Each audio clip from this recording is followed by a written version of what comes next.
CM Chandrababu ఆధ్వర్యంలో 58వ CRD authority సమావేశం జరిగింది. ఈ భేటీలో కేబినెట్ సబ్ కమిటీ సిఫారసులకు సిఆర్డీఏ ఆమోదం తెలిపింది. హైకోర్టు అసెంబ్లీకి సంబంధించి ఎంవీపీ వర్క్కు సంబంధించి సిఆర్డీఏ అనుమతి ఇచ్చింది. అలాగే అమరావతిలో రోడ్లు, డ్రైన్లతో పాటు గ్రీన్ అండ్ బ్లూ డిజైన్లకు సంబంధించి చర్చ జరిగింది.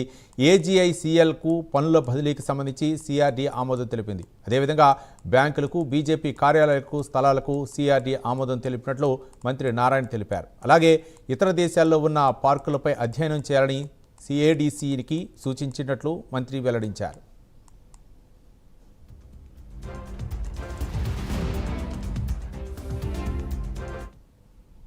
క్రియేట్ చేసాము ఎస్పీవి. దాంట్లో యాక్చువల్గా వాళ్ళకి వర్క్స్ అలాట్మెంట్ ఇవ్వడం జరిగింది. ఆ ఆర్గనైజేషన్ ఏదైతే క్యాపిటల్లో జరుగుతున్న అధికార భవనాలు కావచ్చు, లేదా అడ్మినిస్ట్రేటివ్ బిల్డింగ్స్ కావచ్చు, ఏదైతే కన్స్ట్రక్షన్ జరుగుతున్నాయో అవి, అదేవిధంగా వాటర్ ఫ్రంట్, వాటిని యాక్చువల్గా వారు చేసేటట్టుగా, అడ్మినిస్ట్రేషన్ చేసేటట్టుగా వాళ్ళకి అంతకుముందు జీవో ఇచ్చుంటే దాన్ని యాక్చువల్గా ఈరోజు అథారిటీ యాక్చువల్గా యాక్సెప్ట్ చేసింది.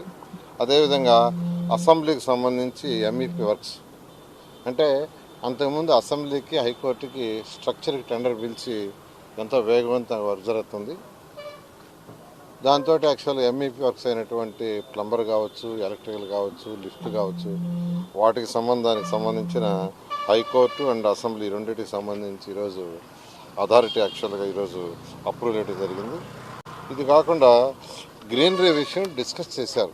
అంటే అమరావతి క్యాపిటల్ సిటీలో రోడ్డు, డ్రైన్స్, అధికార భవనాలు, అడ్మినిస్ట్రేషన్ జరుగుతున్నాయి ఎంతో వేగవంతంగా. నెక్స్ట్ స్టేజ్ దీన్ని ఒక green and blue city, 30% area green and blue పెట్టాం కాబట్టి దీనికి గ్రీన్ అండ్ బ్లూ చేయటం కోసంగా ఏడీసీఎల్కి ఇన్స్ట్రక్షన్స్ ఇచ్చారు. అంతకుముందు ఒక డిజైన్ చేసుకురామని, దాని మీద వాళ్ళు రకరకాల డిజైన్లు చేసుకొచ్చారు. ఏజీఐసీఎల్ ఒకటి క్రియేట్ చేశాం.